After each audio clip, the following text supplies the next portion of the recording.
안녕하세요. 여기는 양양입니다. 이 모든 것이 하나님의 은혜입니다. 네, 예, 끝났습니다. 네, 누군지 아시죠? 예, 저희가 이렇게 멀리서 온라인 예배를 함께 드릴 수 있기 때문에 우리 양양에 계신 분들 이렇게 함께 예배 드릴 수 있는 것이죠. 사실 영상은요, 추수감사절 감사 예배 때 이렇게 영상에 들어갔어야 되는데 실수로 빠뜨렸어요. 그래서 제가 죄송한 마음에 오늘 함께 들었는데요. 그래도 감사절뿐만 아니라 언제나 저희들 감사의 삶을 살아가는 저 여러분 되기를 간절히 소망합니다.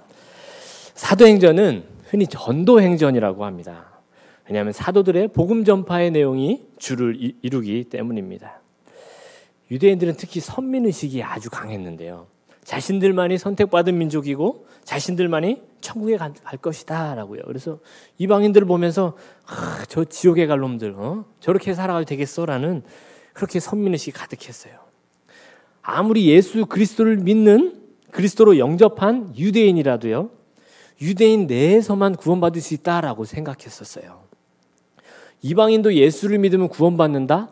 그들은 꿈에도 그렇게 생각하지 않았습니다. 이 생각을 갖기가 그렇게 쉬운 게 아니었거든요. 그래서 유대인들은 아직도 여전히 사도행전을 편히 보기가 쉽지 않은 것입니다. 예수님의 수석 제자였던 베드로도 머리로는 알고 있었지만 행동으로 이를 실천하기가 쉽지 않았습니다. 그래서 하나님은 베드로를 꿈으로도 사용하셔가지고 이방인인 고넬료를 영접할 수 있도록 하나님 명령하시곤 하셨죠. 오늘 본문 9장도 그 이방인 전도의 전초전과 같습니다. 한번 지도를 한번 볼까요? 네, 베드로가 예루살렘에서 부흥의 역사를 계속해서 성령의 역사를 경험했잖아요. 그렇게 하다가 예루살렘에서 성도들이 핍박 때문에 다 흩어졌어요. 그러니 베드로가 이제 이방 지역으로 한번 돌아다니는 겁니다. 순회 선교를 이렇게 순회 신방을 한번 나가는 겁니다. 그래서 이방 지역에 있는 유대인들을 한번 찾아가는 것입니다. 그래서 찾아갔는데 그 중에서 오늘 본문에 누구냐? 루다에 갔을 때 중풍에 걸린 애니아를 만나게 됩니다. 그런데 애니아는요, 침상에 누운 지 8년이 됐다고 합니다. 한두 해도 아니고 8년이 됐다라는 말은 병이 깊었다라는 것이죠. 그동안 얼마나 병을 나으려고 노력하고 돈을 들이고 시간과 에너지를 쏟았을까요? 하지만 낫지 못했다는 겁니다. 오히려 누운 지 8년이란 말은 이제 거의 포기한 시점이다라는 것이죠. 이 애니아는 중풍병이었대요. 뇌졸중이고 뇌경색이죠. 뇌혈관성 질환입니다. 가족이 돕지 않으면 살아가기 힘든 병입니다. 먹는 것도 씻는 것도 볼일을 보는 것도 눕는 것도 어느 것 하나 혼자서 할 수 없는 그런 질병이죠. 사람이 내 힘으로 살아갈 수 없다는 것, 참으로 비참하고 괴로운 삶인 것이죠. 그런데 이 애니아란 이름은요, 그 이름의 뜻은 칭찬받는 자라는 뜻이었습니다. 아마도 이 애니아는 신앙심도 좋고 이웃에게도 잘해서 칭찬받던 사람이라고 추측해 볼 수 있습니다. 거기다 이방 지역에 사는 유대인들은 대부분 신앙 때문에 피신을 온 것이었거든요. 자신이 가지고 있던 기득권을 다 내려놓고 신앙을 위해서 그 자신의 고향이었던 예루살렘을 떠나온 것이죠. 애니아는 그렇게 신앙이 훌륭했던 사람이라고 볼 수 있는 것입니다. 이렇게 신앙이 훌륭했던 사람도 어려울 때가 있는 것입니다. 신앙이 훌륭했던 사람도 비참함을 겪을 때가 있는 것입니다. 그것이 인생인 것입니다. 하지만 중요한 건 하나님은 우리를 절대 버려두시는 분이 아니라는 것입니다. 비참한 가운데도 하나님은 우리와 함께 하시는 분임을 기억해야 할 것입니다. 그것이 신앙인 것입니다. 마치 욥처럼 말이죠. 욥과 같이 신실한 사람도 하나님은 고통을 허락하셨죠. 신앙의 사람은 고통을 두려워하는 것이 아니라 하나님과 함께하지 못함을 두려워해야 하는 것입니다. 그런데 신기한 거는요, 우리는 사람이 이렇게 어찌할 수 없는 상황, 극적인 상황에서 건진받고 또 불치병에서 고침받는 경우를 종종 보게 됩니다. 다 그런 건 아니지만 극적으로 이렇게 암이 났고요, 구사일생한 그런 간증들을 듣곤 하잖아요. 왜일까요? 하나님을 향한 전적인 의지 때문입니다. 인간이 뭔가 할 수 없으니까 하나님만 바라볼 수 없으니 하나님만 의지하기 때문이죠. 이제 내 힘으로 할 수 없는 그 순간 의지할 곳은 딱 한 곳뿐이기 때문입니다. 근데 그렇다고 아플 때 병원에 가지 말라는 얘기는 아닙니다. 우리의 삶의 태도가 그러해야 한다는 말입니다. 우리의 삶의 태도가 그 첫사람 아담이 에덴에서 범죄하기 전에 너무나 신기하게 어떤 것 하나하나 주어진 것이 아니라 하나님과 물으며 하나님과 동행하며 그렇게 살았던 것처럼 우리의 삶도 그렇다는 겁니다. 옆에 사람이 살아가듯이 어떤 세상이 대단하다고 여기는 걸 쫓아가는 것이 아니라 하나님께 동행하면서 하나님과 대화하면서 하나님께서 가라한 길을 정말 처음 보는 것처럼 하나님께서 순종하듯이 나아가야 된다고 하는 것입니다. 그렇게 하나님과 동행하며 하나님을 전적으로 의지하며 살아가야 한다는 말입니다. 저와 여러분의 인생이 물질이나 친구나 자식이나 경험을 의지하는 것이 아니라 하나님만 의지함으로 매일 하나님의 기적을 경험하며 살아가기를 간절히 소망합니다. 우리 오늘 본문 34절을 한번 함께 읽어보겠습니다. 34절입니다. 베드로가 이르되 애니야야 예수 그리스도께서 너를 낫게 하시니 일어나 내 자리를 정돈하라 한데 곧 일어나니. 아멘. 베드로가요 애니야에게 얘기합니다. 이제 예수 그리스도께서 너를 낫게 하실 거야. 이제 예수 그리스도께서 너를 낫게 하실 거야 라고요. 이 말은요 애니야야 너 그동안 너무 힘들었지.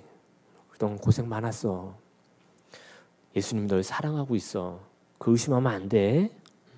네가 아픈 거 네가 뭐 잘못했거나 하나님의 저주받은 거 아니야. 예수님 널 정말 사랑하셔. 너 절대 포기하면 안 된다.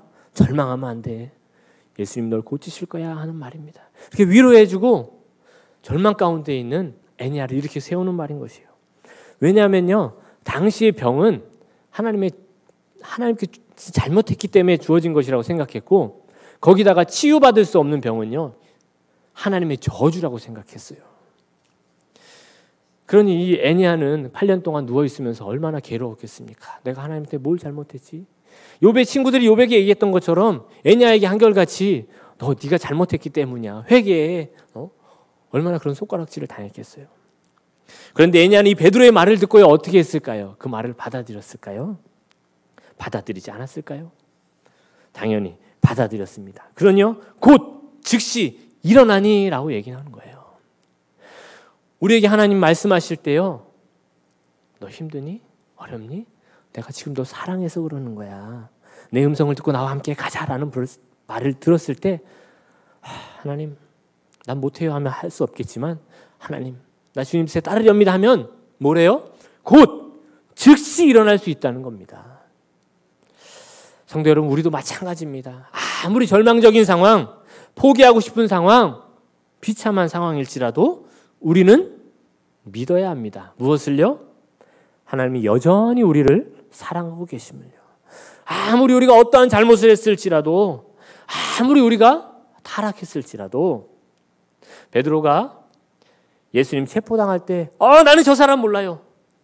저 사람 저주받아 마땅해요. 나는 저 사람 몰라요. 라고 예수님을 버리고 저주했을지라도 우리 주님은 어떻게 하셨어요? 예수님은 베드로를 뜨겁게 사랑하시고 용서하여 주셨습니다. 우리도 마찬가지예요.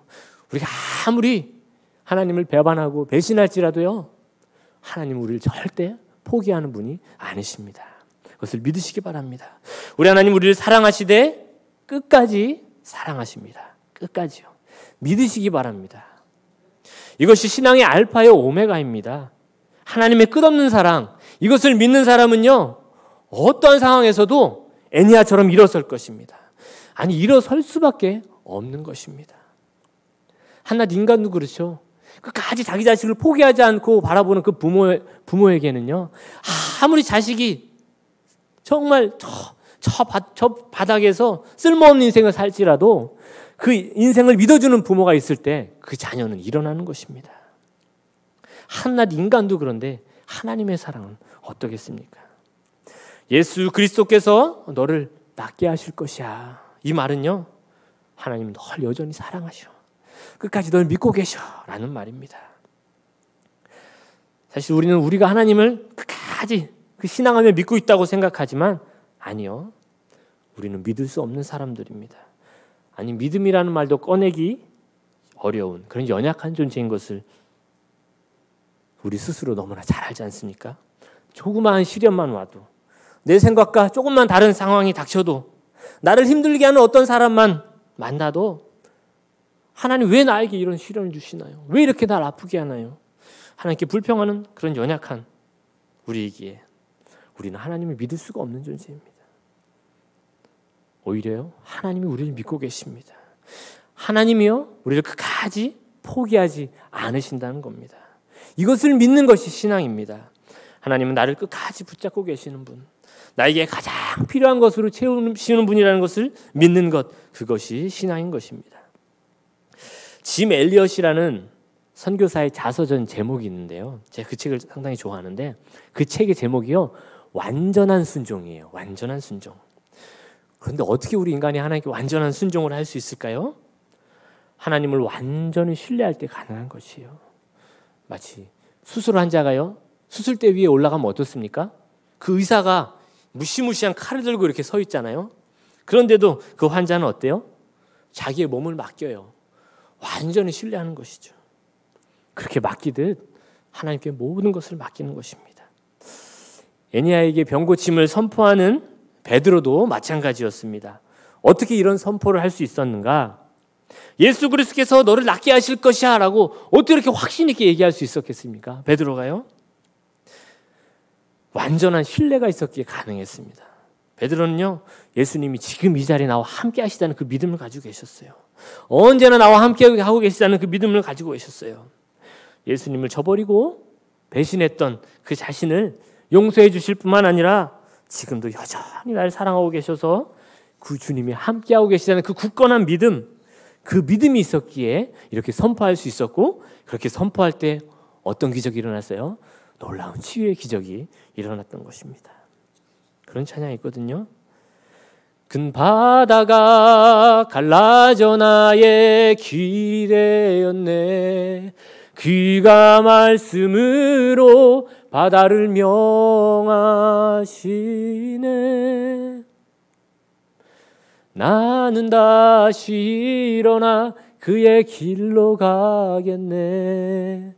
다시 일어나 그가 가르신 저 바다로. 우리에게요, 우리의 삶에 아무리 큰 어려움과 낙심과 절망이 닥칠지라도요, 하나님은요 그 바다를요 가르시는 분입니다. 그리고 우리는요 딴 데 볼 필요가 없어요. 하나님이 열어놓으신 그 길로 향하면 되는 것입니다. 여러분, 진정한 치유는요 예수 그리스도 안에서만 가능합니다. 세상에는 결코 진정한 치유와 회복이 있을 수 없습니다. 세상을 아무리 헤매고 다닌다 해도 우리 하나님께로 이끄는 진정한 치유의 자리로 이끌 수 있는 것은 없는 것입니다. 오직 주님만이 우리를 완전한 치유의 길로 나아가도록 할 수 있는 것입니다. 예레미야 17장 14절입니다. 여호와여, 주는 나의 찬송이시오니 나를 고치소서.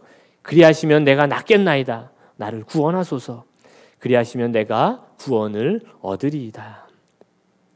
예수님이 함께하고 계시다는, 예수님이 사랑하신다는 그 믿음으로 치유의 기적을 경험했던 베드로와 에니야처럼 우리도 그 믿음으로 예수 그리스도 안에서 진정한 치유의 기적을 경험하며 살아가는 저와 여러분 되기를 간절히 소망합니다. 여러분 기도하시겠습니다. 하나님 아버지, 언제나 저희와 함께 하심을 믿습니다.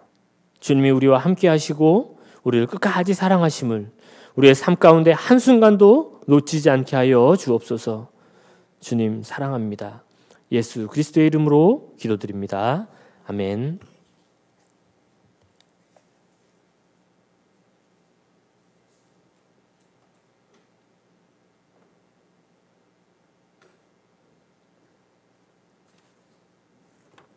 애니야야, 예수 이름으로 일어나라 그러는데 여러분도 다 일어나, 예수 이름으로 일어나십시오.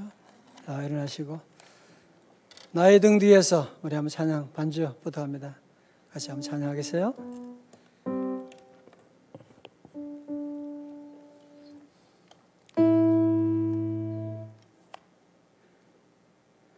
나의 등 뒤에서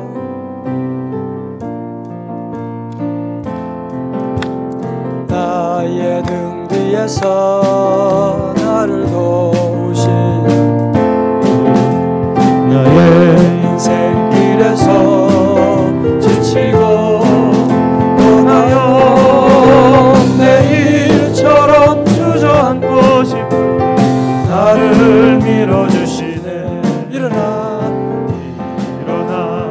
걸어라 내가 새 힘을 주리니 일어나 너 걸어라 내 너를 도우리 나의 등 뒤에서 나를 도우시는 주 평안히 길을 갈 때 보이지 않아도 지치고 나여 넘어질 때 다가와 손 내미시네 일어나 할렐루야 일어나 걸어라 내가 새 힘을 주리니 일어나 너 걸어라 내 너를 도우리 나의 등 뒤에서 나를 도우시는 때로 뒤돌아보면 여전히 계신 주 잔잔한 미소로 바라보시며 나를 재촉하시네 일어나 할렐루야 일어나 걸어라 내가 새 힘을 주리니 할렐루야 일어나 너 걸어라 내 너를 도우리 집에서 안 일어난 분 빨리 일어나요 권사님 안 볼 줄 알고 내가 다 보고 있는데 자, 둘, 여러분 자신에게 광호야 일어나라 여러분 이름 다 알고 계시죠? 그죠? 둘, 셋, 넷 광호야 일어나라 주께서 힘을 주시니 일어나 너 걸어라 내 너를 도우리 가사 비춰져요. 일어날 때는 자기 이름 할 때는 주께서 새 힘 주시니 그렇게 하는 거예요. 하나 둘 셋 넷 영아 일어나라 주께서 새 힘 주리니 일어나 너 걸어라 내 너를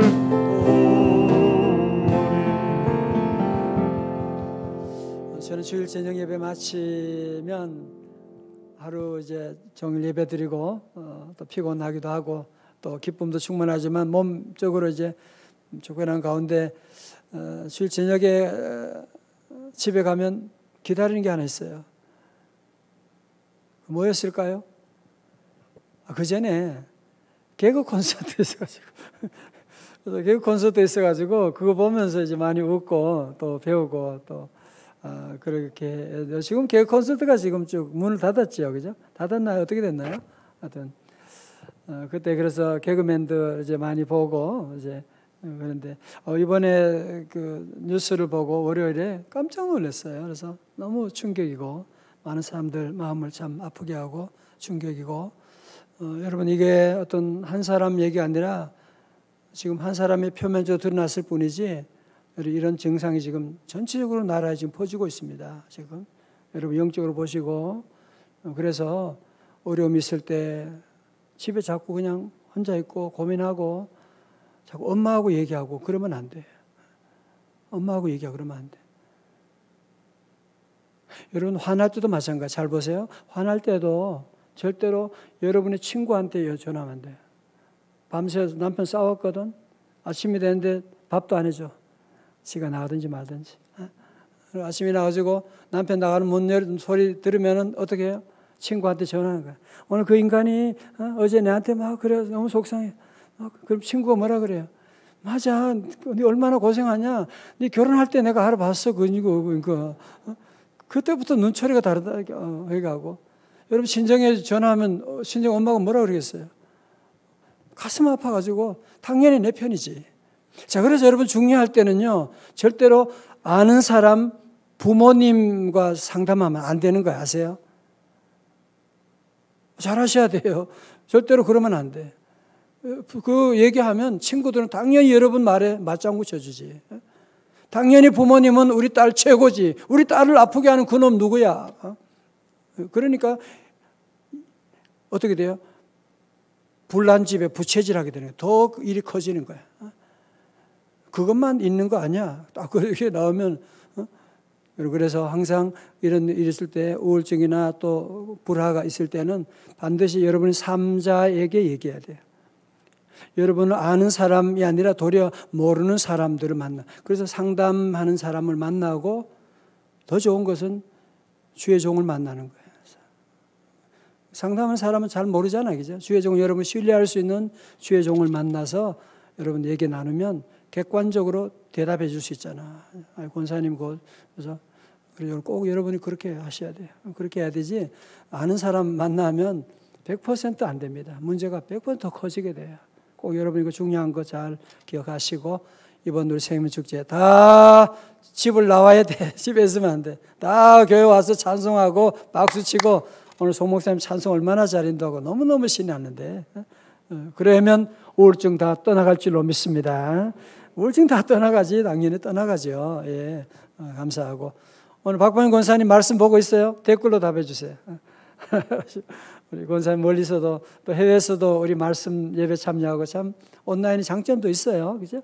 여러분들 그래서 앞으로 온라인이라고 그랬지요. 온라인, 오프라인 함께 가게 되는 온라인으로 가게 되는데 여러분 같이 함께 또 기도하고 또 할 수만 있으면 여러 주연에 나와서 함께 서로 교제하고 또 이런 거 서로 부딪히고요. 싸우기도 하고 화도 내고 웃기도 하고 그러셔야 돼요. 혼자 가만히 그냥 방 안에 있으면 예, 우울증이 급속히 늘어나게 돼요. 거기다가 술 한 잔 마시죠. 그러면 끝나는 거야. 여러분 제가 드린 말 중요합니다. 지난주 제가 찰리 채플린 얘기 다 했잖아요. 그 다음날 사고 나는 거 보세요. 그래서 항상 자기 관리를 잘하고 많이 웃고. 자, 인사하겠습니다. 집사님 오늘 권사님 왜 이렇게 이뻐졌어? 그래서 이뻐졌어? 머리가 멋있었어요? 예, 감사합니다. 예, 우리 저 위에도 계시고, 4층에도 계시고, 참 오늘 방송에 많이 참여하시고, 자, 이 시간 우리 구호 제창을 하겠어요. 구호 제창을 우리 생명축제 이어서 주제가 함께 할 텐데, 구호 제창 우리 지도 김호기 목사님과 부위원장님 같이 나와요. 우리 저 박혜인 권사님도 나오시고, 구호 제창 나와요. 누구 돌아봐요, 권사님. 자, 같이 구호 제창 한번 세게 한번 해요. 자, 우리 방송 한번 보여주시고, 예. 참, 그리고 광고. 중요한 광고. 방금 따끈따끈한 도너츠가 나왔어요. 그래서 누군지는 모르지만 여러분들 사랑하는 마음으로 감사한 일이 많아서 그렇대요. 그래서 가실 때 따끈따끈 도너츠를 하나씩 드시고 집에서 지금 말씀 듣는 예배 드리신 분들은 빨리 뛰어와요. 빨리 뛰어오세요. 연락하시면 우리 행정실 보관할 테니까 빨리 뛰어오세요. 그러면은 있을지 없을지 모르지만 하여튼 열심히 와보세요. 함께 하시고. 예. 마시 가실 때 마시게 드시고 이번 주 세일 모임 잘하시고 우리 세대면 축제 여러분들이 함께 전도 우리 지금 작정 안 하신 분 계신데 꼭 가시도록 여러분 가고 이번에 특별히 온라인으로 하니까 또 좋잖아, 그죠? 하고 또 상품도 또 많이 있고 예. 같이 함께 많이 기대하시고 또 많이 전도해 주시고 또 무엇보다 저는 이번 축제 가운데 내 믿음이 회복되는 그게 가장 중요해요. 여러분도 하나님의 믿음 다시 회복되게 하시고 제가 그랬잖아요. 어떤 사람은 지금 축제 중요한 사람 데려온다 그래서 누구 데려옵니까? 그러니까 이 몸을 데려옵니다. 그래서 웃겨도 별의별 사람 다 있어요. 이 몸을 데려옵니다. 그래서